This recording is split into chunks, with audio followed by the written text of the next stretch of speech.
Billionaire CEO ex-wife crashes his wedding with newborn twins, demanding child support in front of everyone.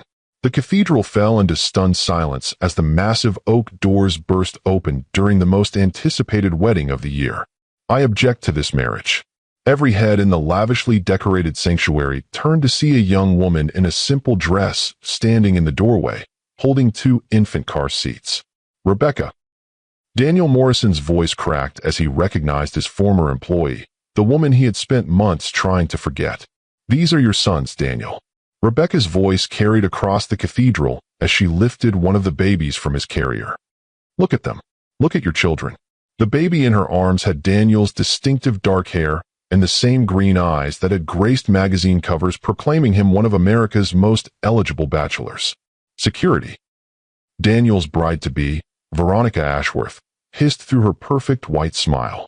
"Get her out of here immediately." "No." Rebecca walked down the aisle past 300 shocked guests, past senators and CEOs and society's elite. "I'm not leaving until he acknowledges his sons. Until he pays the child support he's been dodging for 6 months. Miss, you need to leave." A security guard approached her cautiously. "These babies are 8 weeks old," Rebecca announced to the entire congregation. 8 weeks old, and their billionaire father has never even seen them, has never sent a single dollar to help with their care. Daniel stood frozen at the altar, his perfect wedding dissolving into his worst nightmare. "Daniel," his mother called from the front row, "what is she talking about?" "Tell them, Daniel," Rebecca challenged, now standing just feet from the altar. "Tell your mother. Tell your fiancé. Tell all your important friends about the affair we had. Tell them about how you promised me a future and then threw me away the moment it became inconvenient. Here's the question that will haunt you for the next hour. What would you do if someone denied their own children to protect their reputation? Have you ever had to fight for what your children deserved when their other parent refused to step up? What happens when private shame becomes public accountability? Today's story will expose the difference between a successful man and a good man. It's about a woman who had nothing left to lose and everything to fight for. But here's what will shock you. Sometimes public humiliation becomes the catalyst for the most important choice of someone's life. If you believe children deserve fathers who step up, hit that like button and join us for this explosive story of responsibility, redemption, and unexpected second chances. 12 hours earlier, Daniel Morrison had stood on the balcony of his penthouse suite at the Four Seasons, looking out over the city skyline he had conquered. At 35, he commanded a technology empire worth $8 billion. Morrison Digital Solutions had revolutionized cloud computing and artificial intelligence, making Daniel one of the youngest billionaires in the world.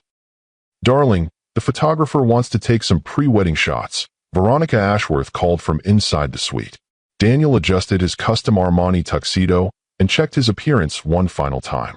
Today was supposed to be the culmination of everything he had worked toward. Marrying Veronica would cement his position in high society and create powerful business alliances that would expand his empire even further.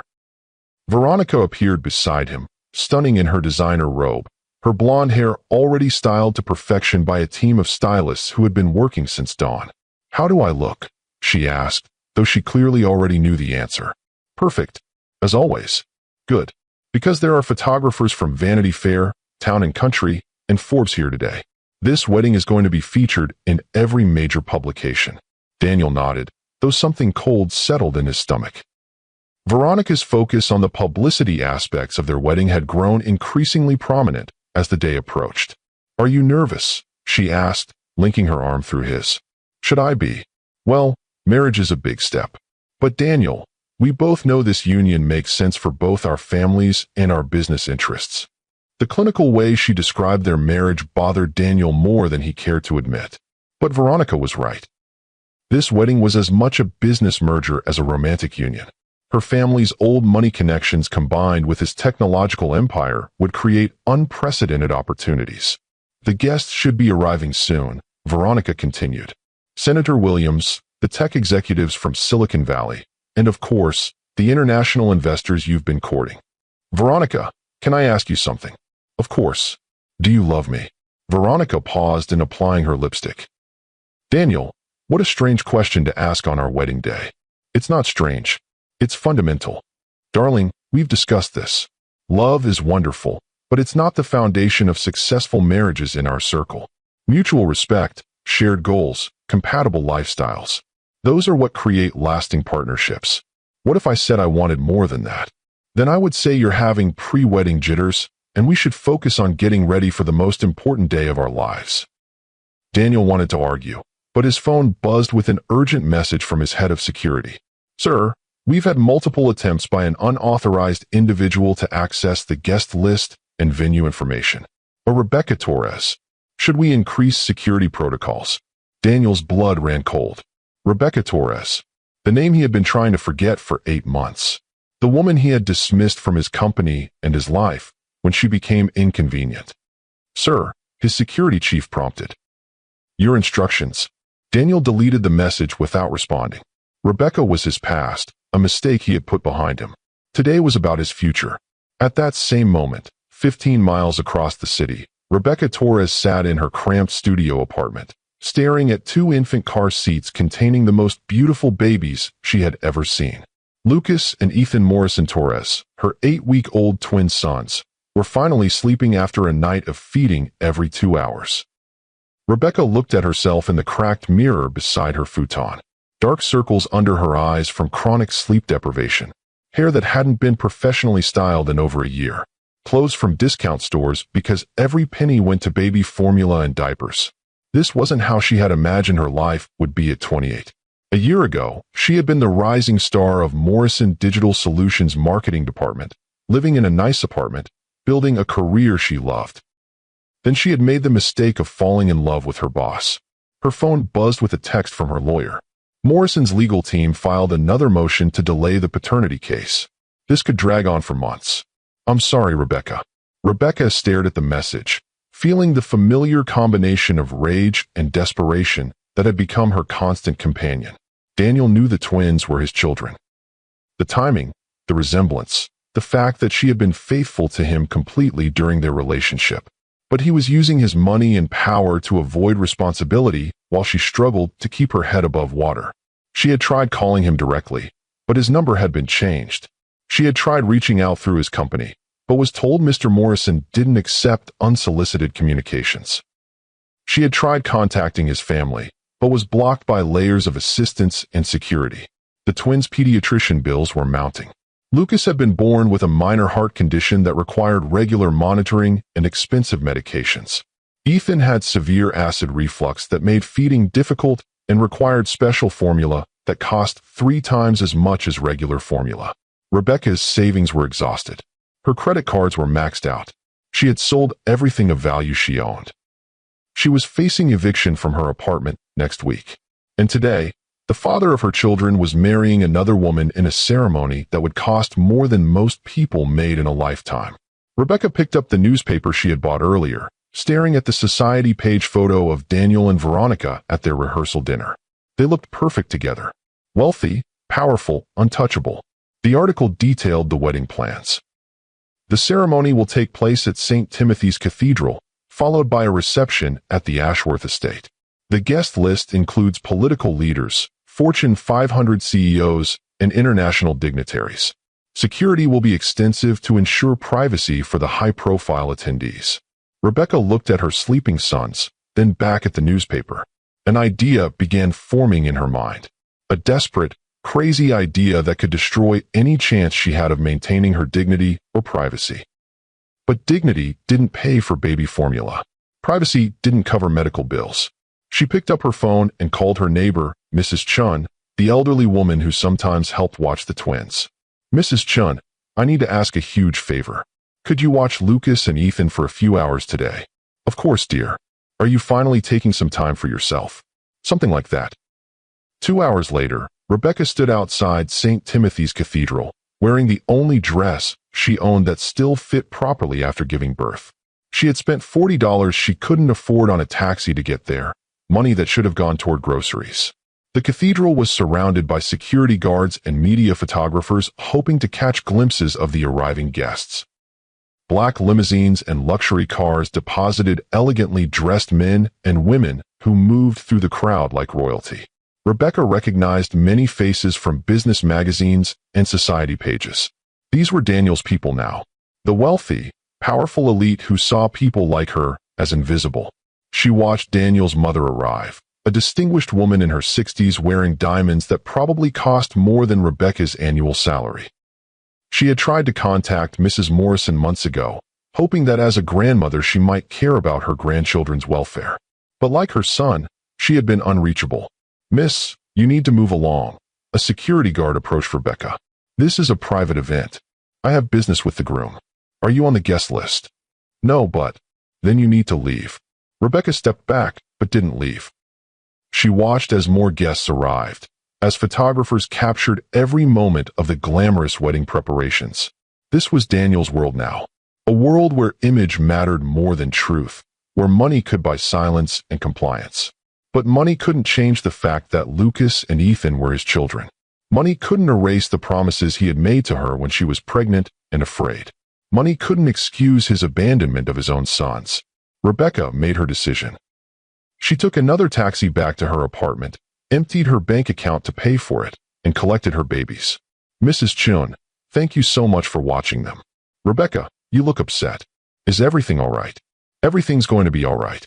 For the first time in months, everything's going to be all right." The ceremony was already underway when Rebecca arrived back at the cathedral. She could hear the organ music and the priest's voice through the massive doors. Perfect. The more public her confrontation with Daniel, the better. She lifted the twin car seats and walked toward the entrance. This time, she didn't hesitate when security approached. "Ma'am, this is a private ceremony. These are Daniel Morrison's children," Rebecca said loudly enough for the media photographers to hear. "I'm here to introduce them to their father." Cameras began flashing as journalists sensed the story. Rebecca knew there was no turning back now. She pushed through the cathedral doors and into Daniel's perfect world. Inside St. Timothy's Cathedral, the ceremony was proceeding flawlessly.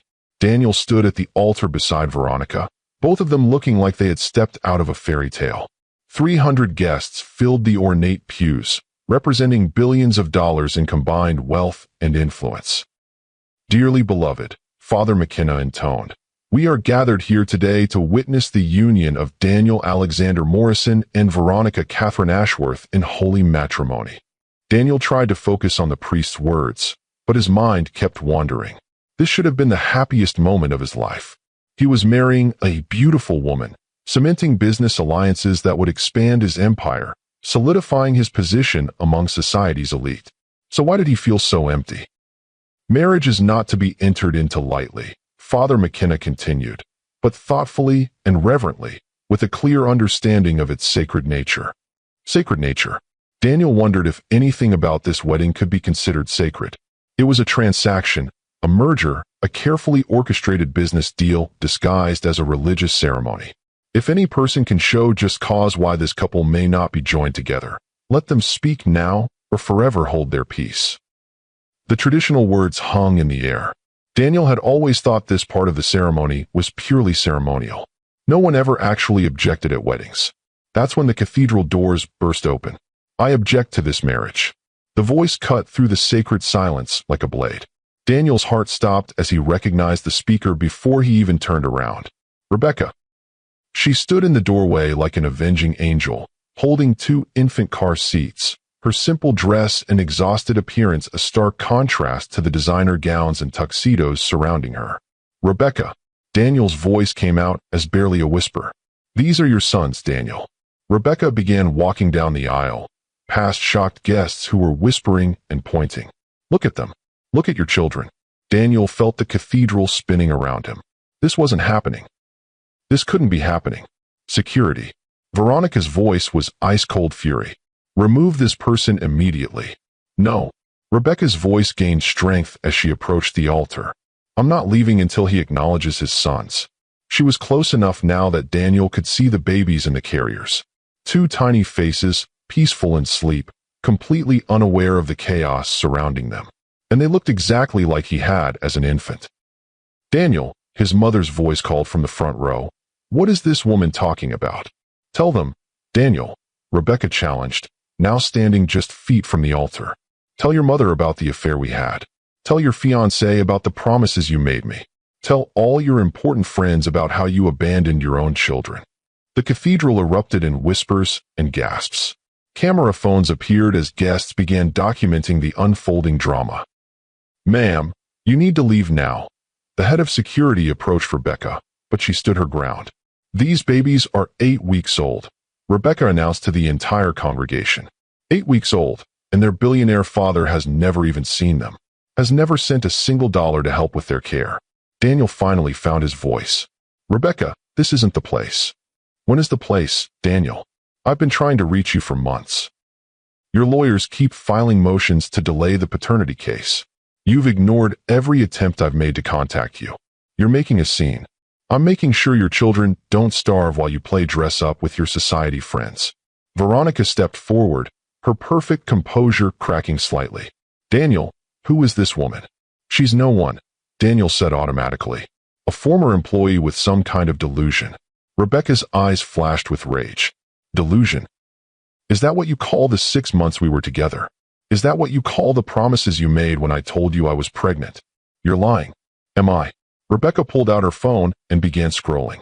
"Should I play the voicemails you left me when we were together? Should I read the text messages where you said you loved me?" Daniel's face went pale. "Put that away. Or maybe I should tell everyone about the night I told you I was pregnant with twins. About how you said we would figure it out together. About how you said you wanted to be a father." "That's enough," Daniel snapped. "No, it's not enough." Rebecca lifted one of the babies from his carrier. The infant, wearing a simple blue outfit, stirred slightly but remained asleep. "This is Lucas. He was born with a heart condition that requires medication we can't afford. He needs surgery that costs more than I make in a year." She moved to the second carrier. "This is Ethan. He has severe acid reflux that makes feeding difficult. The special formula he needs costs $300 a month." Rebecca looked directly at Daniel. $300, Daniel. That's what you spend on lunch at your fancy restaurants. But I'm choosing between feeding my children and paying rent. The cathedral was dead silent except for the soft sounds of the babies beginning to wake up. "Daniel," his mother called, her voice shaking. "Are these children yours?" Daniel looked at his mother, then at Veronica, then at the 300 guests who were waiting for his answer. His entire reputation, his carefully constructed image, his business relationships, all of it balanced on what he said next. "I don't know," he said finally. "You don't know?" Rebecca's voice was incredulous.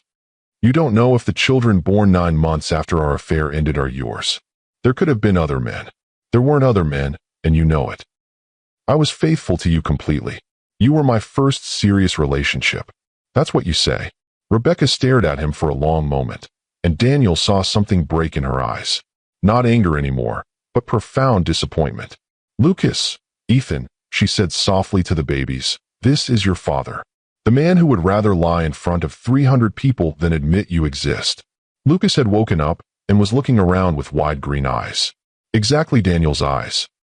"Get a paternity test," someone called from the congregation. "We've been trying to get him to agree to one for months," Rebecca replied. "His lawyers keep delaying." Daniel's mother stood up in the front pew. "Daniel Alexander Morrison, you will submit to a paternity test immediately." "Mother, don't you mother me. If these are my grandchildren, I have a right to know." Veronica finally spoke up. "Daniel, I think we need to postpone the ceremony until this matter is resolved." "Postpone?" Daniel looked at his bride-to-be with desperation. "Veronica, this woman is clearly unstable. We can't let her destroy our wedding day." "Our wedding day?" Veronica's voice was cold. "Daniel, if there's even a possibility that you fathered children with another woman during our engagement. We weren't exclusive when I was with Rebecca. You were engaged to me when you were with her." The admission hung in the cathedral air like incense. Daniel realized he had just confessed to infidelity in front of 300 witnesses. Rebecca shifted Lucas to her other arm as he began to fuss. "I never knew he was engaged when we were together. He told me he was single. He told me he loved me." "This is a disaster," Veronica muttered. "Have you ever seen someone's true character revealed in a moment of crisis? Have you watched someone choose their image over their responsibilities?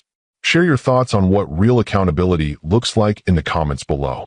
Father McKenna, who had been standing frozen at the altar throughout the confrontation, finally found his voice. "Perhaps we should adjourn this ceremony until these matters can be resolved privately." "No," Rebecca said firmly. Nothing about this has been private. Daniel's made sure of that. His lawyers, his PR team, his security.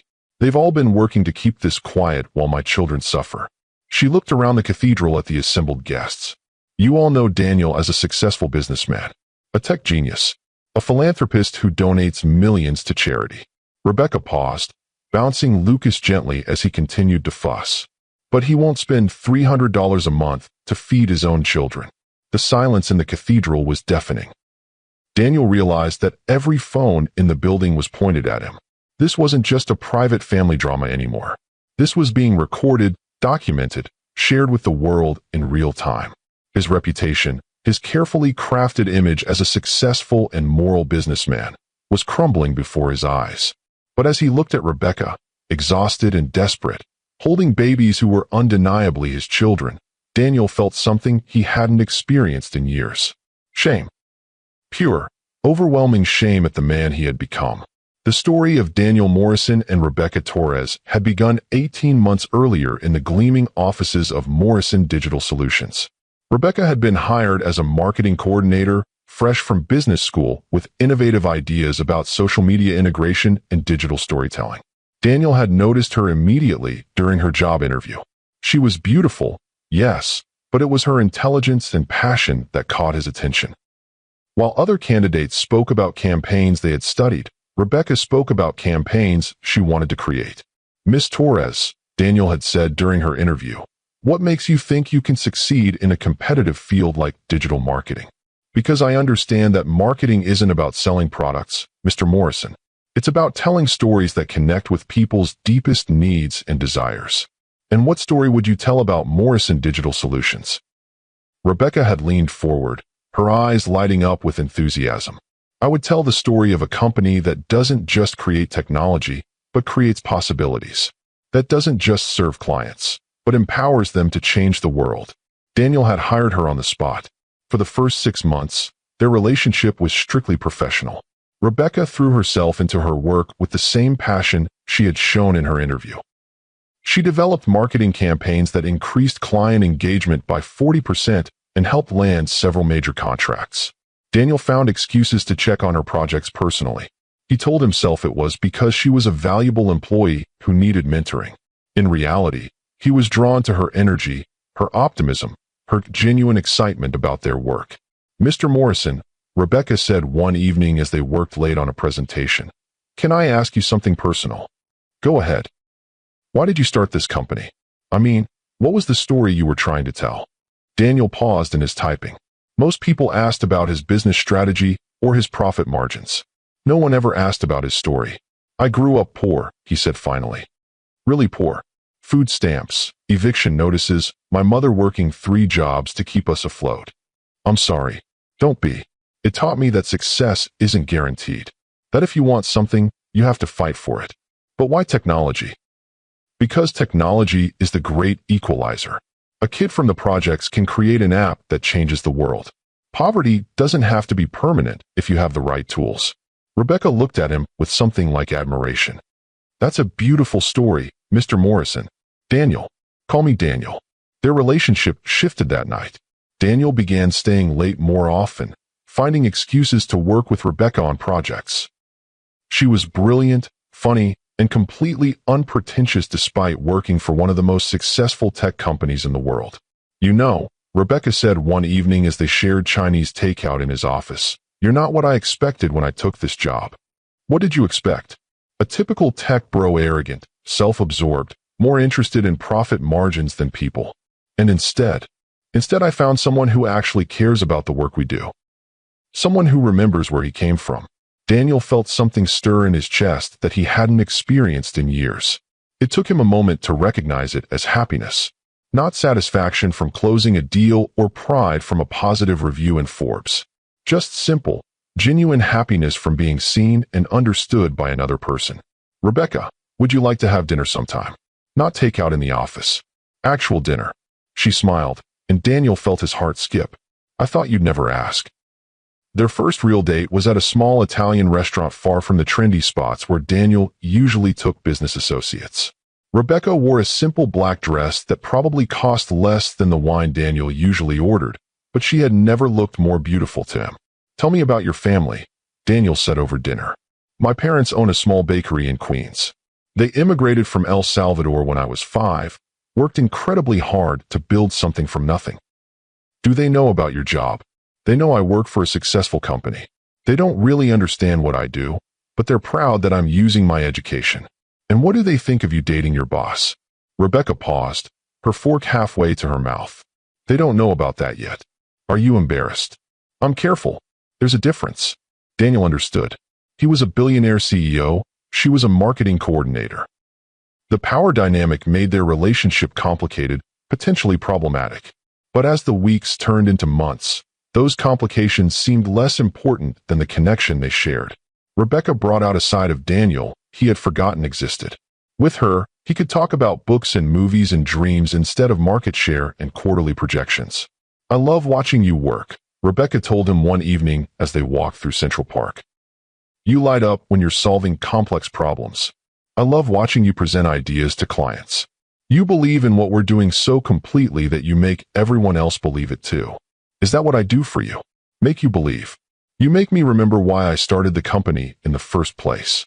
They kept their relationship secret at the office, but Daniel had never been happier. For the first time since building his empire, he had someone to share his success with.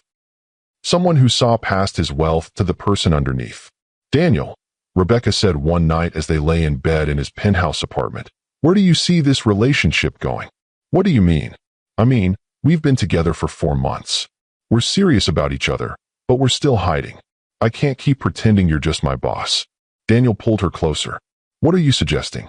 "I'm suggesting we need to decide if this is real or if it's just convenient." "It's real for me." "Then prove it." The next week, Daniel took Rebecca to his mother's house for Sunday dinner. Eleanor Morrison lived in the same modest home where Daniel had grown up, despite his repeated offers to buy her something larger. "So you're the young woman who has my son smiling all the time," Eleanor said as she served Rebecca homemade lasagna. "He told you about me. Honey, he can't stop talking about you. It's Rebecca this and Rebecca that. I was beginning to think you were imaginary." Daniel felt his face heat up with embarrassment, but Rebecca just laughed. "Your son is pretty special, Mrs. Morrison." "He is. But success can make a person forget what really matters." I'm glad he found someone to remind him. After dinner, as they walked through Daniel's old neighborhood, Rebecca took his hand. "Your mother is wonderful. She likes you." "How can you tell?" "She used her good china." "She only does that for people she wants to impress." "I'm honored." "Rebecca, I need to tell you something." "What?" "I'm falling in love with you." Rebecca stopped walking and turned to face him. "I'm already in love with you." They kissed under a streetlight in the neighborhood, where Daniel had grown up poor and dreaming of success. For the first time in his life, Daniel felt like he had everything he needed. But the fairy tale was about to become a nightmare. 2 weeks later, Rebecca knocked on Daniel's office door with tears in her eyes. "Daniel, we need to talk." "What's wrong?" "I'm pregnant." The words hit Daniel like a physical blow. Pregnant. He had been so caught up in the romance of their relationship that he hadn't seriously considered this possibility. "Are you sure?" "I took 3 tests." "Yes, I'm sure." Daniel sank into his desk chair, his mind racing. A baby. He was going to be a father. "Daniel, say something." "I'm processing." "This isn't exactly how I imagined telling you." "How are you feeling?" "About the pregnancy, I mean." "Scared." "Excited." "Overwhelmed." "Daniel, I know this complicates everything. It changes everything." "Does it have to?" Daniel looked at Rebecca, beautiful and vulnerable and carrying his child. 6 months ago, the answer would have been simple. He would have seen the pregnancy as a problem to be solved, an obstacle to his ambitions. But 6 months ago, he hadn't been in love. "No," he said finally. "It doesn't have to change everything important." "What do you mean?" "I mean we'll figure it out. We'll get married, buy a house, create a real family." "Daniel, are you proposing?" "I'm saying I love you and I want to build a life with you and our baby." Rebecca burst into tears of relief and joy. Daniel held her close, marveling at how right this felt. He was going to be a father. They were going to be a family. For 2 weeks, they made plans. Daniel looked at houses in the suburbs, places with good schools and big backyards. Rebecca researched pediatricians and started taking prenatal vitamins. They told his mother, who cried with happiness and immediately began knitting baby clothes. Then Rebecca went for her first ultrasound. "Daniel," she said when she called him from the doctor's office, "you need to sit down." "What's wrong? Is the baby okay?" "The babies are fine." "Babies? It's twins, Daniel. We're having twins." Daniel felt the world tilt on its axis. One baby had seemed manageable, a challenge he could rise to meet. But twins. Twins meant double everything. Double the responsibility, double the expense, double the ways he could fail as a father. "Daniel, are you there?" "I'm here. Are you okay?" "Yeah, I'm okay. Just surprised." But Daniel wasn't okay. For the first time since Rebecca had told him about the pregnancy, panic was setting in. 2 babies meant his life would change completely. His company was at a critical juncture, preparing for a major expansion that would require his complete attention. His relationship with Veronica Ashworth's family was opening doors to business opportunities he had dreamed of for years. Twins meant he couldn't do everything. He would have to choose between his ambitions and his family. And in that moment of panic, Daniel Morrison made the decision that would define him as a man. He chose his ambitions. The next morning, Daniel called Rebecca into his office. "We need to talk about our situation." "Our situation? You mean our babies?" "Rebecca, I've been thinking about everything, and I think we need to slow down." "Slow down how?" "I think maybe we rushed into planning a future together. We got caught up in the emotion of the pregnancy announcement." Rebecca stared at him in confusion. "Daniel, what are you saying?" "I'm saying maybe we should take some time to really think about whether we're ready for this level of commitment. Whether we're ready." "Daniel, I'm pregnant with twins. Ready or not, they're coming. But that doesn't mean we have to get married immediately. We could co-parent, figure out custody arrangements." "Custody arrangements?" "Daniel, yesterday you were talking about buying a house together." "Yesterday, I was caught up in the moment." Rebecca's face went pale. "And today?" "Today I'm being realistic about what's best for everyone involved." "What's best for everyone? Or what's best for you?" Daniel couldn't meet her eyes. "Rebecca, you're a wonderful woman, but we come from different worlds. Maybe this pregnancy happened too fast, before we really understood what we were getting into." "Different worlds? We've been together for 6 months. You've met my family. I've met your mother. We've talked about building a life together." People say things in the heat of passion that they don't always mean. The words came out crueler than Daniel intended, but he couldn't take them back.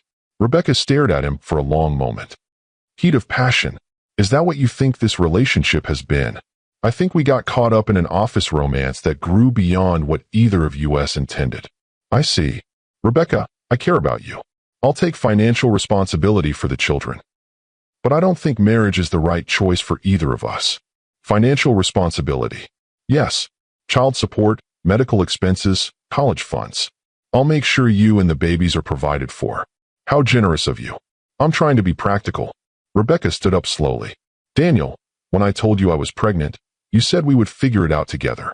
You said you wanted to build a life with me and our baby. That was before I knew it was twins. So one child was worth changing your life for, but 2 children are too much." "Rebecca, that's not what I meant." "That's exactly what you meant." She walked toward the door, then stopped and turned back. "Daniel, I want you to know something. I didn't get pregnant to trap you or force you into marriage. I genuinely believed you loved me enough to want a family with me. I do love you." "No, you don't. You love the idea of me. You love having someone to play house with when it's convenient. But the moment real life intrudes, the moment love requires sacrifice, you run. That's not fair. What's not fair is promising someone a future and then taking it away the moment it becomes complicated." Rebecca left his office, and Daniel told himself he had made the right choice. The practical choice. The responsible choice for someone in his position. But the practical choice felt like the worst mistake of his life. 2 days later, Rebecca submitted her resignation from Morrison Digital Solutions. Daniel approved it immediately, telling himself it was better for both of them if they maintained distance while they figured out co-parenting arrangements. He tried calling her several times over the following weeks, but she didn't return his calls. Her lawyer contacted his lawyer with a formal request for child support discussions, but Daniel's legal team advised him to wait until after the babies were born and paternity could be established. Daniel threw himself into his work with renewed intensity. He finalized the business deals he had been pursuing, expanded into new markets, and began the process of taking his company public. His relationship with Veronica Ashworth's family opened doors he had never imagined possible. When Veronica suggested they formalize their friendship with an engagement, Daniel agreed. It made business sense. It provided social stability. It helped him forget about Rebecca and the babies he was trying not to think about. But late at night, alone in his penthouse, Daniel found himself wondering about Rebecca. How was her pregnancy progressing? Was she healthy? Did she need anything? He told himself that his lawyers would handle everything. That financial support was all he owed. That emotional involvement would only complicate an already difficult situation. He never called to check on her. He never asked about doctor's appointments or ultrasounds or how she was feeling. He simply tried to forget that Rebecca Torres and his unborn children existed, until the day they crashed his wedding and forced him to confront everything he had tried to avoid. Standing at the altar of St. Timothy's Cathedral, facing Rebecca and the twins he had never seen, Daniel realized that all his success meant nothing if he couldn't look his own children in the eye. The question was whether it was too late to become the man they deserved him to be. The silence in the cathedral stretched for what felt like eternity. 300 of the most powerful people in the country sat frozen, watching Daniel Morrison face the consequences of his choices in real time. Lucas began to cry, his tiny voice echoing through the sacred space. Rebecca automatically began bouncing him gently, the practiced motion of a mother who had been doing this alone for 8 weeks. Daniel, Eleanor Morrison's voice cut through the tension. Those babies. They have your eyes. Daniel's mother stood up from the front pew and walked toward Rebecca, ignoring the shocked murmurs from the other guests. May I? Eleanor asked softly, reaching toward Lucas. Rebecca hesitated for a moment, then carefully placed the crying baby in his grandmother's arms. Eleanor looked down at Lucas, and her face transformed with wonder and recognition. Oh my God, she whispered. Daniel, this is your son. Mother, don't. Don't what? Don't acknowledge my grandchildren. Don't expect my son to take responsibility for his actions. Eleanor turned to address the entire congregation. Ladies and gentlemen, I owe you all an apology. I raised my son to be better than this. I taught him that a man's character is measured not by his wealth, but by how he treats those who depend on him. She looked directly at Daniel. I failed. Mrs. Morrison, Veronica interrupted. Perhaps we should discuss this privately. No, Miss Ashworth. My son has been hiding behind privacy and lawyers and public relations teams for months, while his children went without proper care. There's been enough privacy. Eleanor handed Lucas back to Rebecca and approached Daniel at the altar. Son, I'm going to ask you one question, and I want you to answer it honestly in front of all these people. Mother, please. Are these babies your children? Daniel looked at Lucas and Ethan, both now awake and looking around with curious green eyes that were unmistakably his own. He looked at Rebecca, exhausted and desperate, but still standing strong for her children. He looked at his mother, disappointed in the man she had raised. Finally, he looked at Veronica, beautiful and poised, and representing everything he thought he wanted in life. Yes, he said quietly.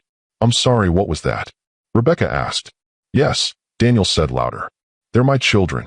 The cathedral erupted in gasps and whispers. Camera phones captured every moment as one of America's most eligible bachelors publicly acknowledged illegitimate children at his own wedding. Veronica's composure finally cracked completely. You're admitting to having an affair while we were engaged. We weren't exclusive when I was with Rebecca. We were engaged, Daniel. I was wearing your ring. It was a business arrangement. A business arrangement. Veronica's voice rose to near hysteria. I thought we were building a life together. We were building a merger. The brutally honest words hung in the air like incense. Daniel had just confessed to an entire cathedral that his engagement had been motivated by business rather than love. This is humiliating, Veronica hissed. My family, my friends, the media, they're all watching this disaster. I'm sorry. Sorry. Daniel, you've just destroyed both our reputations. Do you think my father will still want to do business with a man who abandons his children? Rebecca stepped forward.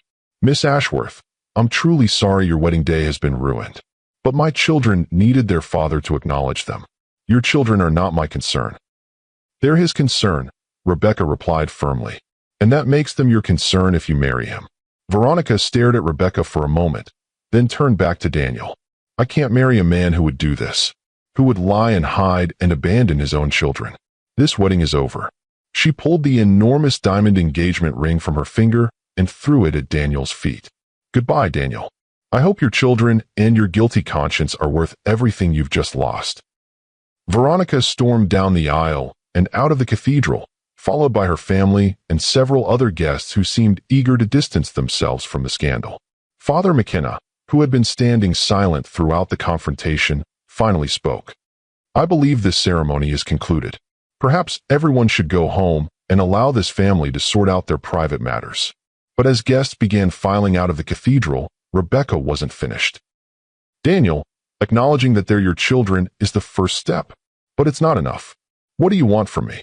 I want you to be their father, not just financially, but actually be present in their lives. Rebecca, I don't know how to be a father. Then you'll learn. Like every other parent in the world learns. It's not that simple.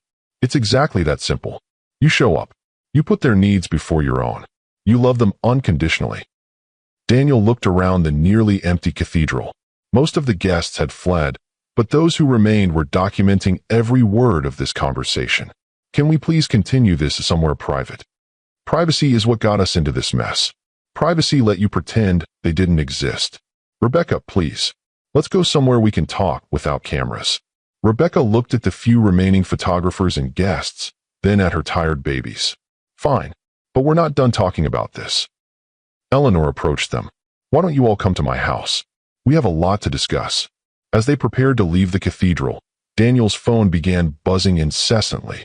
His head of public relations, his board of directors, his business partners.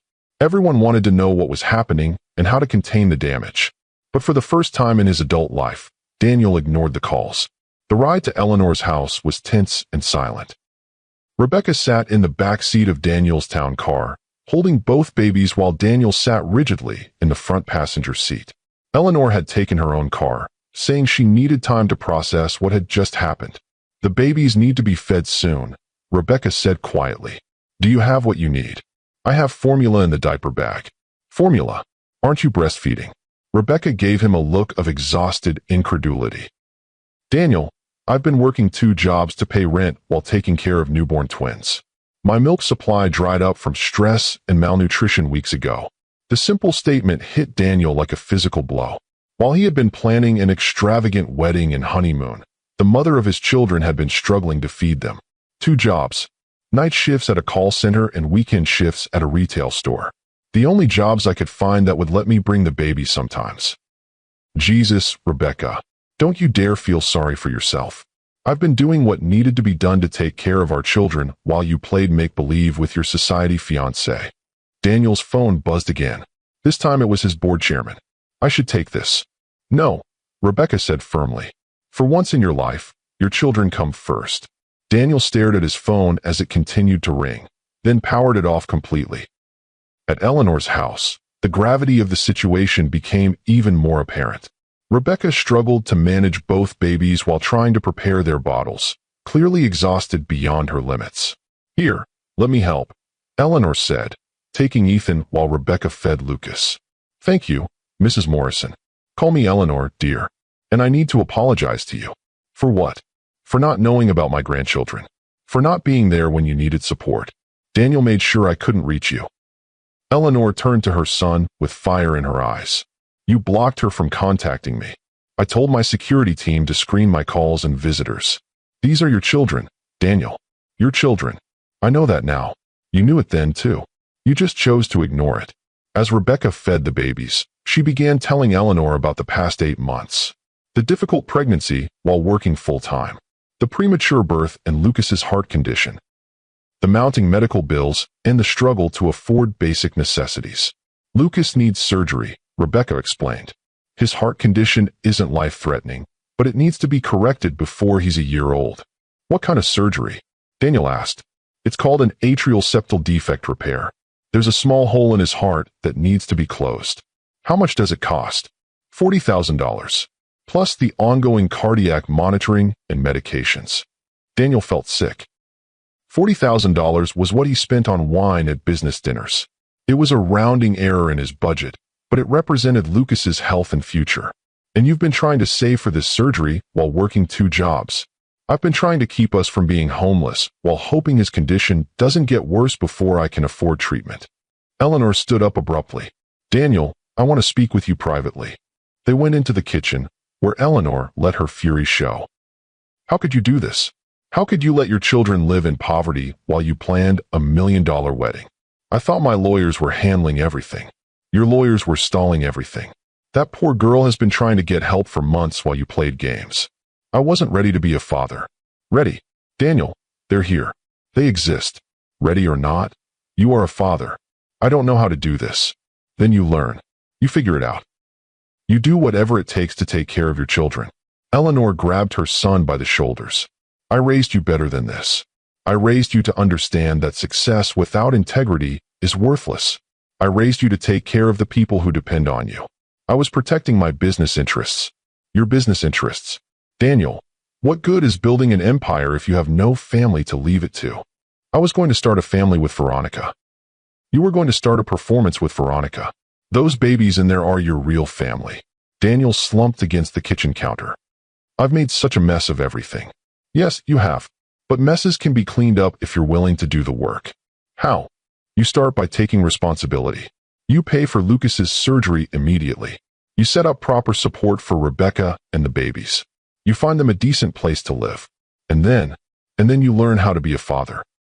When they returned to the living room, they found Rebecca asleep on the couch with both babies lying on her chest. The exhaustion was written in every line of her body. "She's completely worn out," Eleanor whispered. "I did this to her." "Yes, you did. But you can also fix it." Daniel looked at Rebecca and his sleeping sons and felt something shift in his chest. Not guilt this time, but something deeper. Love. Protectiveness. The overwhelming need to take care of them. "What do I do first?" "You call the best pediatric cardiologist in the city and schedule Lucas's surgery. And then you find them a proper home. Then you set up college funds for the boys. Then you start learning their schedules, their needs, their personalities." "Will Rebecca let me?" "That depends on whether you prove you're serious about being a father or if this is just another business transaction for you." Daniel pulled out his phone and powered it back on. It immediately exploded with notifications. Missed calls, text messages, emails, social media alerts. His world was on fire. But instead of calling his crisis management team, Daniel looked up the number for Children's Hospital. "Children's Hospital, how may I help you? I need to speak with your best pediatric cardiologist. I have a son who needs heart surgery, and money is no object." As Daniel made arrangements for Lucas's immediate medical care, Rebecca stirred on the couch. "What's happening?" "I'm scheduling Lucas's surgery." Rebecca sat up carefully, not wanting to wake the babies. "Daniel, I can't afford to pay you back." "You don't need to pay me back. They're my children. I should have been taking care of this from the beginning. This doesn't fix everything. I know, but it's a start." Rebecca looked at him carefully, searching for signs that this was another temporary change of heart. "What about your company? Your reputation? The media is probably having a field day with this story. Let them. Daniel, your entire image was built on being the perfect, successful bachelor. This scandal could destroy your business relationships. Then I'll build new relationships with people who care more about character than image." And Veronica was right to leave. I would have made her miserable. Daniel knelt beside the couch where Rebecca sat with the babies. "Rebecca, I know I have no right to ask for forgiveness. I know I can't undo the past 8 months.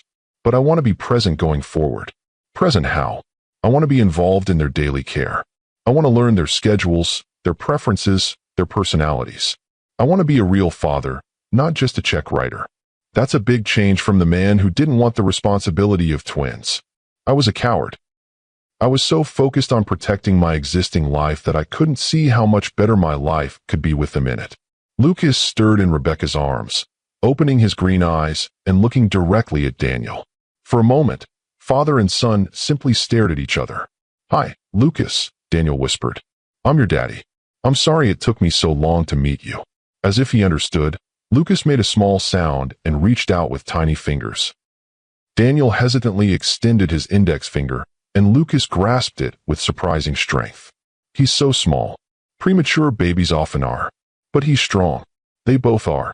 Ethan woke up next, immediately beginning to fuss. Rebecca started to shift to comfort him, but Daniel stopped her. "Can I try?" Rebecca looked surprised, but carefully transferred Ethan to Daniel's arms. The baby felt impossibly fragile, all tiny limbs and soft skin. "Support his head," Rebecca instructed. "Rock gently." Daniel followed her guidance, amazed when Ethan settled into his arms and stopped crying. "He likes you." "How can you tell?" "Because he usually cries when strangers hold him. He's been very particular about who he trusts." Daniel looked down at Ethan, who was studying his face with serious dark eyes. "What does that mean?" "It means he recognizes you somehow. Maybe your voice, maybe your scent. But he knows you're his father." The simple statement overwhelmed Daniel with emotion. Despite months of absence, despite never having seen them before today, his son somehow knew who he was. "Rebecca, I want to ask you something, and I need you to be honest with me." "What?" "Is there any chance you could forgive me enough to let me be part of their lives?" "Being part of their lives isn't something I can give you permission for, Daniel. It's something you have to earn." "How do I earn it?" "You show up. Every day. When they're sick, when they're cranky, when they need diaper changes and feeding and comforting. You prove that they can count on you." "What about us? Is there any chance we could?" "No," Rebecca said firmly. "Whatever we had was destroyed when you chose your reputation over our family. I'll co-parent with you if you prove you're serious about being a father. But we're not getting back together." The words stung, but Daniel understood them. He had broken Rebecca's trust so completely that romantic reconciliation wasn't possible. "I understand. Do you?" "Because I need to know that you're doing this for them, not because you think it will win me back. I'm doing this because they're my sons and they deserve better than I've given them." "Good.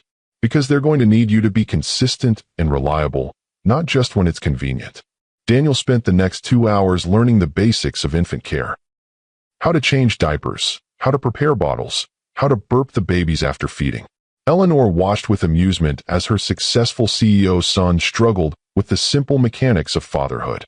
"The diaper goes the other way," Rebecca instructed patiently as Daniel attempted to change Lucas. "There are so many tabs and fasteners. You'll get the hang of it." "How do you do this with both of them at the same time?" "Very carefully and with a lot of coffee." As the afternoon wore on, Daniel began to understand the magnitude of what Rebecca had been managing alone. Twin newborns required constant attention. Feeding, changing, comforting, monitoring. There was barely time to eat or sleep, let alone work 2 jobs. "Rebecca, how have you been surviving?" "I haven't been surviving. I've been barely hanging on. The apartment you're living in, is it safe?" "It's what I can afford." "Show me." "Daniel, you don't need to see." "Yes, I do. If my children are living there, I need to know what conditions they're in." The drive to Rebecca's apartment was sobering. The neighborhood was run down, the building old and poorly maintained. Rebecca's studio apartment was clean but cramped, with 2 cribs taking up most of the living space. "This is where you've been raising them. This is where we live." Daniel looked around the tiny space, noting the lack of proper storage, the small kitchenette, the single window that didn't provide enough natural light. "They can't stay here. It's temporary. I'm saving money to move somewhere better." "How long would that take?" "A few more months if Lucas doesn't need any emergency medical care." "Rebecca, I'm getting you a proper apartment immediately. I don't want your charity." "It's not charity. It's providing appropriate housing for my children." I said no. Daniel looked at Rebecca, seeing the pride and independence that had kept her going through months of struggle. "What if I said it was just until you get back on your feet? What if I said it was temporary help, not permanent dependence?" "I can't accept handouts." "It's not a handout. It's child support. I should have been providing this all along." Rebecca was quiet for a long moment, looking around the cramped apartment. "They deserve better than this," she admitted finally. "They deserve a mother who doesn't have to work 2 jobs to keep them fed. They deserve a father who takes care of them properly." "I'm scared, Daniel." "Of what?" "Of depending on you and having you disappear again when things get complicated." Daniel knelt in front of Rebecca's chair. "I can't promise I'll be perfect. I can't promise I won't make mistakes. But I can promise I won't disappear. These boys are part of me now. I can't walk away from them any more than I can walk away from myself." "How do I know that?" "Because you've already seen what happens when I try to walk away. It doesn't work. I end up miserable and alone while they suffer." Rebecca looked at her sleeping sons, then back at Daniel. Okay, but I have conditions. Name them. I want a lease in my name. I want to pay utilities and groceries myself. I want to maintain some independence. Done. And I want you to spend time with them here, in their environment, not just when it's convenient for you.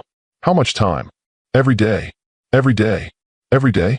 If you're serious about being their father, you need to be present for the daily reality of their care. Daniel thought about his packed schedule, his business obligations, his social commitments. I'll restructure my schedule. That means missing business meetings sometimes. Then I'll miss business meetings. It means being here at 3 in the morning when they're sick. Then I'll be here at 3 in the morning. It means putting them first, even when it's inconvenient. Especially when it's inconvenient. Rebecca studied his face, looking for any sign that he was making promises he couldn't keep. Okay, she said finally. But Daniel, this is their last chance. If you let them down again, I'll make sure you never get another opportunity to hurt them. Understood. What's the most important lesson you've learned about taking responsibility for your actions? Have you ever seen someone completely change their priorities when they became a parent? Share your thoughts about what real accountability looks like in the comments below. The next morning, Daniel's phone exploded with notifications before he was fully awake. The wedding crash had made national news. Photos and videos from the cathedral were trending on every social media platform. Business journalists were analyzing the potential impact on Morrison Digital Solutions stock price. Instead of checking the news coverage, Daniel called his assistant. Margaret, I need you to clear my calendar for the next 2 weeks. Sir, you have the board meeting today, the investor presentation tomorrow, and the conference call with the Japanese partners on Thursday. Reschedule everything. Mr. Morrison, the board meeting is specifically about the media situation. They need to discuss damage control strategies. Tell the board I'll address their concerns when I'm ready. Right now, I have more important priorities. Sir, with respect, this scandal could seriously damage the company's reputation. The company will survive. My relationship with my children might not if I don't handle this properly. After hanging up, Daniel drove to Rebecca's apartment with coffee, breakfast, and a car seat properly installed in his vehicle. You're early, Rebecca said when she answered the door. I thought I could help with the morning routine. They're both awake and hungry. Daniel spent the next 2 hours learning the intricate choreography of caring for twin infants. Feeding one while burping the other. Changing diapers in rapid succession. Comforting fussy babies while trying to prepare bottles. How do you do this alone every day? You develop systems. And you drink a lot of coffee. Rebecca, I want to hire help for you. A nanny, a housekeeper, whatever you need. I don't want strangers taking care of my children. Our children. And I'm not talking about strangers. I'm talking about qualified professionals who can help when you need rest. I can't afford professional help. I can. Daniel, we've been through this. Just a few hours a day. Someone who can help with laundry and cleaning so you can focus on the babies. Rebecca considered this. Maybe a few hours a week. Someone I interview and approve. Done. As the days progressed, Daniel began to understand the relentless nature of infant care. The babies needed feeding every 3 hours around the clock. Diapers required changing constantly. Sleep came in brief, interrupted segments. I don't understand how you've been managing this plus 2 jobs, Daniel said one night as they took turns walking with Ethan, who had been crying for an hour. You do what you have to do. But the exhaustion must be overwhelming. The fear of not being able to provide for them is worse than the exhaustion. Daniel realized he had never experienced that kind of fear. He had never wondered how he would pay rent or afford groceries. He had never had to choose between his own needs and his children's welfare. I'm sorry you had to go through that alone. I survived. You didn't just survive. You thrived. You kept them healthy and safe and loved despite impossible circumstances. They made it worth it. How? Because every time I wanted to give up, I would look at them and remember that they were counting on me, that they needed me to be strong. Daniel looked at Lucas and Ethan, both finally sleeping in their cribs. I want them to be able to count on me too. Then prove it. The proving began with small, consistent actions.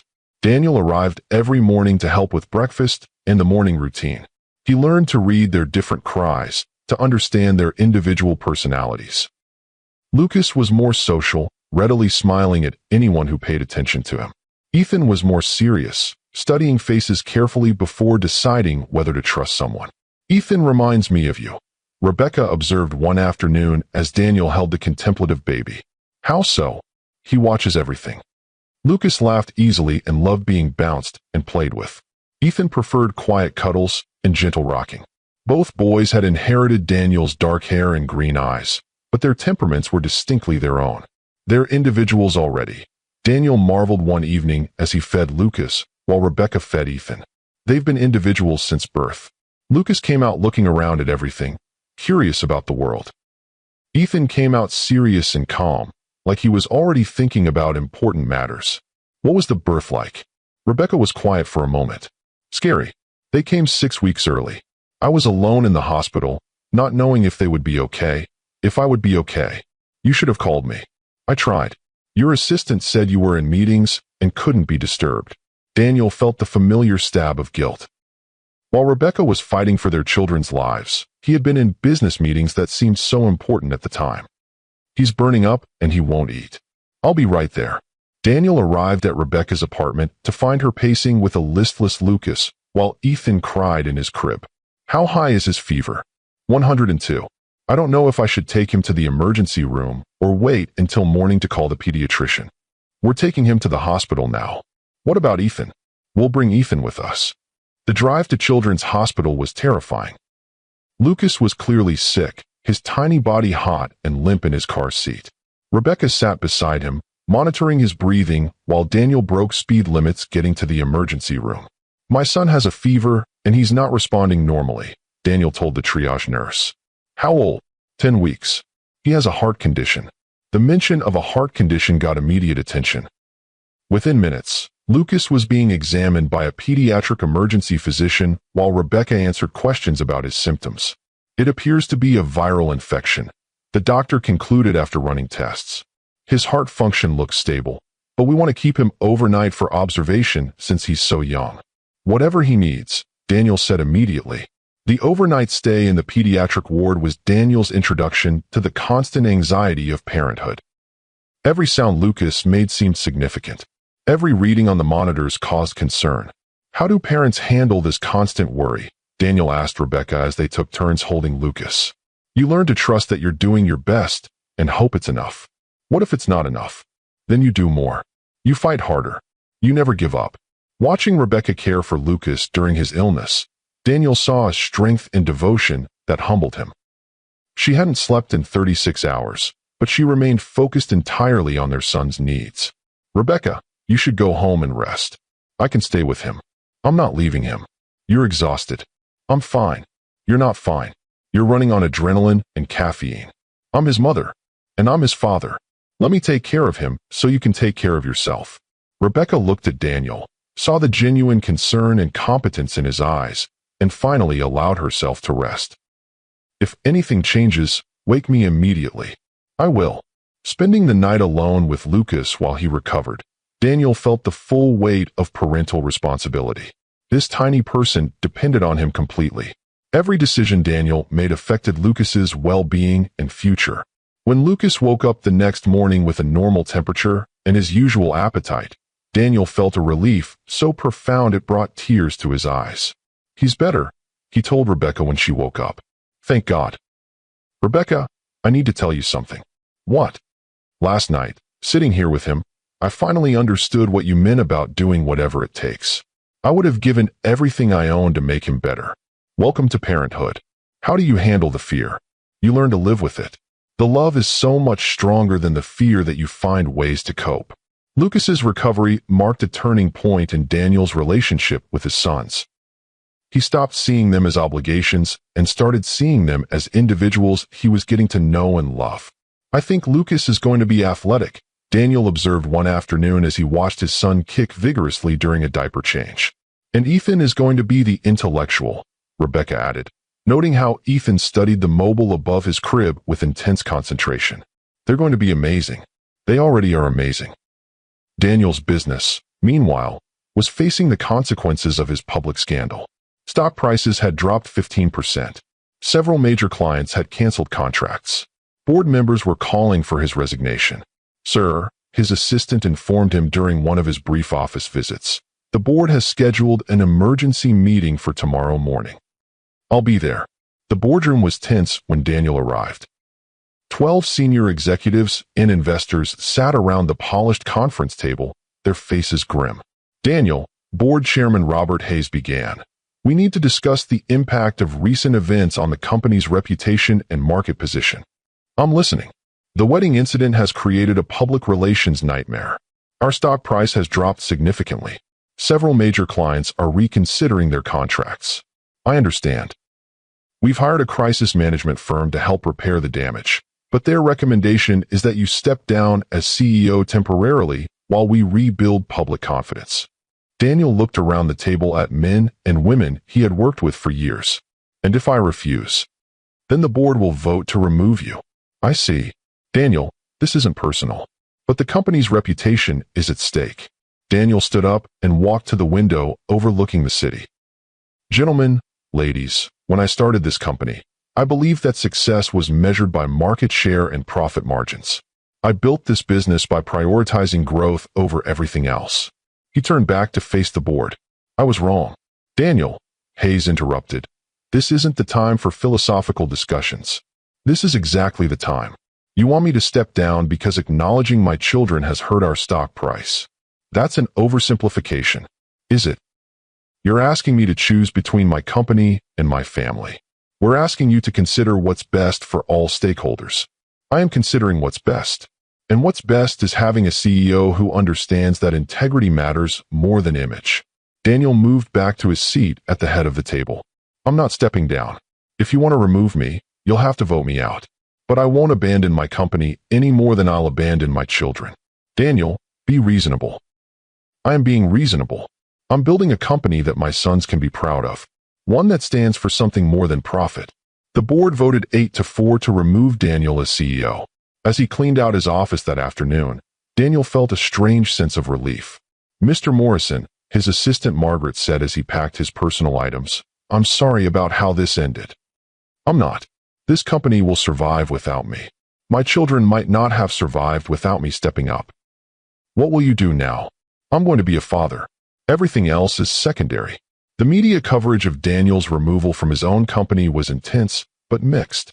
Some portrayed him as a man who had lost everything due to his own poor choices. Others saw him as someone who had chosen family over fortune. How do you feel about losing your company? A reporter asked as Daniel left the Morrison Digital Solutions building for the last time. I didn't lose my company. I chose my family. There's a difference. That evening, Daniel arrived at Rebecca's apartment with dinner and news of his career change. They fired you. They removed me as CEO. I still own 30% of the company. Are you upset? I'm relieved. Relieved. For the first time in 15 years, I can focus on what actually matters. Rebecca looked at him carefully. What actually matters? Lucas and Ethan. Making sure they have everything they need. Learning to be the father they deserve. And what about your empire? Your billionaire lifestyle? I'm still wealthy, Rebecca. Just not obsessively ambitious anymore. That's a big change. It's the right change. As if to emphasize his point, Ethan began crying from his crib. Daniel immediately went to comfort him, lifting the baby and beginning the gentle rocking motion he had learned over the past month. Hey, buddy, what's wrong? Are you hungry? He just ate, Rebecca said. I think he just wants attention. Daniel settled into the rocking chair with Ethan, and the baby calmed immediately. He knows you now, Rebecca observed. How can you tell? He stops crying when you hold him. He trusts you. The simple statement filled Daniel with more pride than any business achievement ever had. Over the following weeks, Daniel threw himself into fatherhood with the same intensity he had once applied to building his company. He read parenting books, researched child development, and spent hours simply observing his sons to understand their needs and preferences. You're becoming obsessive about this, Rebecca observed one evening as Daniel consulted 3 different parenting guides about optimal sleep schedules. Is that bad? It's very you. You don't do anything halfway. I want to get it right. There is no right way. There's just loving them and doing your best every day. How do you know if your best is enough? You look at them and see if they're happy and healthy and loved. If the answer is yes, your best is enough.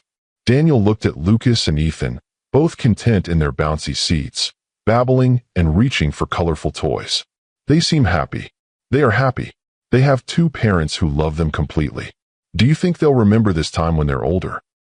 They won't remember the specific moments, but they'll remember feeling safe and loved. That's what I want for them. Then that's what they'll have. 3 months after the wedding crash that changed everything, Daniel was feeding Ethan his morning bottle when his phone rang. The caller ID showed Veronica's name. Hello, Veronica. Daniel, I hope you don't mind me calling. Not at all. How are you? I'm well. I wanted to apologize for how I handled things at the wedding. You don't owe me an apology. I'm the one who created that situation. Still, I could have been more gracious about it. You were humiliated in front of hundreds of people. Your reaction was completely understandable. I called because I wanted you to know that I think you made the right choice. Which choice? Choosing your children over everything else. I've been watching the news coverage, and I'm proud of how you've handled everything. Thank you. Daniel, can I ask you something? Of course. Do you regret it? Losing the company, the reputation damage, the public scandal. Daniel looked at Ethan, who was drinking his bottle while studying Daniel's face with serious dark eyes. Not for a second. I'm glad. You're a better man as a father than you ever were as a fiancé. I'm trying to be. You're succeeding. After Veronica hung up, Daniel continued feeding Ethan while reflecting on how completely his life had changed. 6 months ago, he had measured success by stock prices and business deals. Now he measured it by whether his sons smiled when they saw him, whether they slept through the night, whether they were healthy and happy. Your whole world changed because of them, didn't it? Rebecca said, having overheard his conversation with Veronica. My whole world improved because of them. Even though it cost you everything. It didn't cost me everything. It cost me things that weren't actually valuable. The company was valuable. The company was profitable. These boys are valuable. Rebecca sat beside Daniel on the couch, holding Lucas, who had just finished his own bottle. I need to tell you something. What? I'm proud of how you've changed. I'm proud of the father you've become. Does that mean you trust me now? It means I trust you with them, which is what matters most. And with you. Rebecca was quiet for a moment. Daniel, I can see that you've genuinely changed. I can see that you love Lucas and Ethan completely, but I can't go back to who we were before. I understand. Do you? Because I need to make sure you're doing this for them, not because you think it will win me back romantically. I'm doing this because they're my sons and I love them. Good. Because they need you to be consistent and reliable, regardless of what happens between us personally. They have that. They'll always have that. As the months passed, Daniel's new life took shape. He started a smaller investment firm focused on family-friendly businesses. He moved to an apartment closer to Rebecca and the twins. He restructured his entire existence around being present for his children. Daddy, Lucas babbled one afternoon, and Daniel's heart stopped. Did he just? He said Daddy, Rebecca confirmed with a smile. Say it again, buddy. Dada, Dada. Within days, both boys were saying Dada regularly, always lighting up when Daniel appeared. They know who you are now, Rebecca observed as both boys reached for Daniel when he arrived for his morning visit. I'm their father. You're their daddy. The distinction was important. Father was biology. Daddy was relationship. Rebecca, I want to ask you something, and I want you to know there's no pressure attached to the question. What? Would you consider letting me help you buy a house? Something with a yard where the boys can play as they grow up. Daniel, before you say no, hear me out. I'm not talking about something extravagant. I'm talking about a normal family home in a good neighborhood with good schools. I can't afford a house. We can. Together. Co-ownership. Your name on the deed too. Rebecca looked around the small apartment that had been home for the past year. They do need more space. They need a yard to play in. They need their own rooms eventually. They need stability. What kind of house? Whatever kind you want. You choose the neighborhood, the layout, everything. I just provide the down payment. And if things don't work out between us, then the house is yours. No matter what happens between us personally, Lucas and Ethan deserve a stable home. Rebecca considered the offer carefully. I want to see it first. I want to approve everything before we commit to anything. Of course. House hunting with Rebecca and the twins was a revelation for Daniel. He had always bought properties as investments, focusing on resale value and market trends. Now he found himself thinking about swing sets and safe neighborhoods and good schools. What about this one? Daniel asked as they toured a 4-bedroom colonial in a family-friendly suburb. It's beautiful, but it's too big. Too big. Daniel, it's just me and the boys. We don't need 4 bedrooms and 3 bathrooms. But they'll grow up eventually. They'll want their own rooms, space for friends to visit. That's years away. But when that time comes, we'll be prepared. Rebecca walked through the house again, imagining Lucas and Ethan taking their first steps in the spacious living room, playing in the fenced backyard, eventually running up and down the staircase. Are you sure about this? I'm sure about them. They deserve a real home. Okay, but I want to contribute to the mortgage payments. Rebecca, you don't need to. Yes, I do. If this is going to be our home, I need to contribute to it. Fine. But you're also going back to school. Going back to school. You have a degree in marketing and 6 months of experience at one of the most successful tech companies in the country. You could build a real career if you had the opportunity. I can't afford graduate school. I can. Consider it an investment in the boys' future. The more successful you are, the more stable their lives will be. Rebecca stared at Daniel. You want to pay for me to go to business school. I want to pay for my children's mother to have every opportunity to succeed. That's a lot of money. It's an investment in our family. Our family. Lucas, Ethan, you and me. We're a family, Rebecca. Maybe not a traditional family, but we're connected forever through them. And you're okay with that. Being connected to me forever, even though we're not together romantical. I'm more than okay with it. You're an amazing mother. You're a good person. I'm honored to be connected to you. Rebecca felt tears spring to her eyes. 6 months ago, I thought you were the worst person in the world. 6 months ago, I was pretty close to being the worst person in the world. And now I'm just someone trying to be worthy of being their father. The house purchase went smoothly, and within 2 months, Rebecca and the twins were settled into their new home. Daniel had an apartment 10 minutes away, but he spent most of his time at the family house. This feels right, Rebecca said one evening as they gave the boys their baths in the large upstairs bathroom. What feels right? This.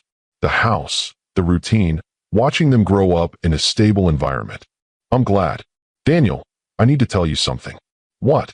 I've been thinking about us. About our relationship. Daniel's heart stopped. What about it? I can see how much you've changed. I can see how devoted you are to Lucas and Ethan. I can see that you've become the man I thought you were when I fell in love with you. Rebecca, I'm not saying I'm ready to try again romantically, but I'm not saying never either. What are you saying? I'm saying that if you continue being the man you've become, if you continue putting them first and being present and reliable, then maybe someday we could explore being more than co-parents. Someday, when I trust completely that this version of you is permanent. How long will that take? I don't know. But Daniel, the fact that you're asking suggests you're still thinking about timelines and outcomes instead of just focusing on being the best father you can be. You're right. Focus on them. Everything else will work itself out. 1 year after the wedding crash that changed everything, Daniel stood in the backyard of their family home, watching Lucas and Ethan take their first tentative steps across the grass. At 15 months old, both boys were walking, talking, and developing distinct personalities. Dada, up, Lucas demanded, raising his arms to be lifted. Dada ball, Ethan said, pointing to the colorful toys scattered across the lawn. 2 very different boys, Rebecca observed as she joined Daniel on the patio. Both perfect. Both yours. Both ours. Rebecca looked at Daniel, noting how completely he had transformed from the man who had once denied these children existed. Do you ever regret it? Everything you gave up to be here with them. I didn't give up anything, Rebecca. I traded things that didn't make me happy for things that make me complete. The company, the lifestyle, the social status. All empty without them. And Veronica. I would have made Veronica miserable. She deserved someone who could love her completely. And you couldn't. Not while I was in love with someone else. Rebecca looked at him with surprise. Someone else. You. I was still in love with you when I got engaged to Veronica. I just didn't want to admit it. Daniel, I'm not telling you this to pressure you into anything. I'm telling you because it's true. Because everything I've done this past year has been motivated by love for you and the boys. I thought you were doing it out of guilt. Guilt got me started. Love keeps me going. What kind of love? The kind that wants what's best for you, even if what's best for you doesn't include me romantically. Rebecca looked at Lucas and Ethan, both giggling as they chased bubbles across the yard. They adore you. I adore them. You're a good father, Daniel. I'm learning to be. You're also a good man. I'm trying to be. Rebecca moved closer to Daniel on the patio steps. Can I tell you something? Always. I'm falling in love with you again. Daniel's heart stopped. What? Not with the man you were before. With the man you've become. Rebecca. The man who gets up at 3 in the morning when they're sick. The man who reads parenting books and baby-proofs electrical outlets. The man who chose his children over his company. I love you too. I know. I can see it in everything you do. Does this mean? It means I'm ready to try again. Slowly, carefully, but I'm ready. Are you sure? I'm sure that I want Lucas and Ethan to grow up in a home filled with love. I'm sure that I want them to see their parents as partners who respect and care for each other. What if it doesn't work out? Then we'll figure out how to co-parent as friends. But Daniel, if you keep being the man you've become, I think it will work out. If this story inspired you to believe in the power of taking responsibility and choosing family over fortune, subscribe to Lux Love Chronicles for more powerful tales of redemption and real love. Hit that notification bell so you never miss our latest uploads of stories that prove love really can transform everything. 6 months later, Daniel and Rebecca stood together in the same small church where his mother attended weekly services, exchanging vows in front of their families and closest friends. Lucas and Ethan, now walking confidently, served as ring bearers, toddling down the aisle with serious expressions and tiny tuxedos. This wedding was everything the first one hadn't been. Simple, genuine, focused on love rather than spectacle. Daniel's mother cried tears of joy as she watched her son marry the woman who had made him a better man. Rebecca's parents, who had flown in from El Salvador, beamed with pride at their daughter's happiness. Do you, Daniel, take Rebecca to be your wife, to love and honor and cherish, in good times and difficult times, for as long as you both shall live? I do, Daniel said, his voice strong and certain. Do you, Rebecca, take Daniel to be your husband, to love and honor and cherish, in good times and difficult times, for as long as you both shall live? I do, Rebecca replied, her eyes shining with tears of happiness. When the minister pronounced them husband and wife, Lucas and Ethan clapped enthusiastically, not understanding the ceremony, but sensing the joy around them. At the reception in Eleanor's backyard, Daniel raised a glass to toast his new wife. A year and a half ago, I thought success meant having the biggest company and the most impressive reputation. I thought love meant finding someone who enhanced my image and expanded my business opportunities. He looked at Rebecca, beautiful in her simple white dress, holding Ethan while Lucas played at her feet. I was wrong about everything. Real success is measured by the love you give and receive. Real love means choosing someone's happiness over your own convenience, their needs over your own comfort. Daniel knelt down and scooped up Lucas, holding both his sons while his wife watched with a radiant smile. Rebecca gave me the greatest gifts imaginable. Not just Lucas and Ethan, but the chance to become the man I was meant to be. The chance to understand what actually matters in life. And what matters, someone called out from the gathered guests. Family. Love. Being present for the people who depend on you. Being worthy of the trust they place in you. As the evening continued, Daniel and Rebecca danced to their first song as husband and wife, while Lucas and Ethan played safely in their grandmother's arms. Any regrets? Rebecca asked as they swayed together under the string lights Eleanor had hung between the trees. Only one. What's that? I regret that it took me so long to understand what you were trying to teach me. Which was? That love isn't something you fit into your schedule when it's convenient. Love is what you build your schedule around. And now you understand that. Now I live it every day. Good. Because Lucas and Ethan are going to need their father to keep understanding that as they grow up. They'll have it. We'll have it. All of us, together. As they continued dancing, surrounded by family and friends who had supported them through their journey from scandal to redemption, Daniel reflected on the path that had brought them to this moment. The wedding crash that had seemed like the end of everything had actually been the beginning of the life he was meant to live. Rebecca's courage in demanding acknowledgement for their children had forced him to confront his own cowardice and selfishness. Sometimes the most public humiliation leads to the most private redemption. Sometimes losing everything you thought you wanted helps you discover what you actually need. Sometimes the choice between image and integrity is exactly the choice that defines who you really are. Mrs. Morrison, Daniel said softly as the song ended. I like the sound of that. Get used to it. You're stuck with it forever. Good. Because Lucas and Ethan need parents who are committed to forever. They have them. As the reception wound down and guests began to leave, Daniel found himself alone with his wife and children in Eleanor's garden. Lucas had fallen asleep in his stroller, and Ethan was dozing in Rebecca's arms. What are you thinking about? Rebecca asked, noting Daniel's contemplative expression. I'm thinking about how grateful I am that you crashed my wedding. I'm grateful I had the courage to do it. What gave you that courage? Them. Knowing that they deserved a father who would acknowledge them publicly, not just support them secretly. They deserved better than I was giving them. They deserved exactly what they have now. A father who loves them completely and a family that puts them first. Daniel looked at his sleeping sons, then at his wife, then at the simple backyard where they had just celebrated the most important day of his life. This is perfect. This is real. This is everything. Remember, the most beautiful love stories aren't always the ones that start with fairy tale romance. Sometimes they're the ones that begin with courage, accountability, and the willingness to choose love over pride. Sometimes the greatest act of love is demanding that someone become worthy of the love they claim to feel. Choose responsibility over reputation. Choose children over convenience. Choose love that grows through commitment rather than love that fades when tested. Because in the end, the only success that matters is the success you build at home, with the people who love you not for what you've accomplished, but for who you choose to be when no one else is watching. The Morrison family had learned that lesson the hard way, but they had learned it completely. And that made all the difference.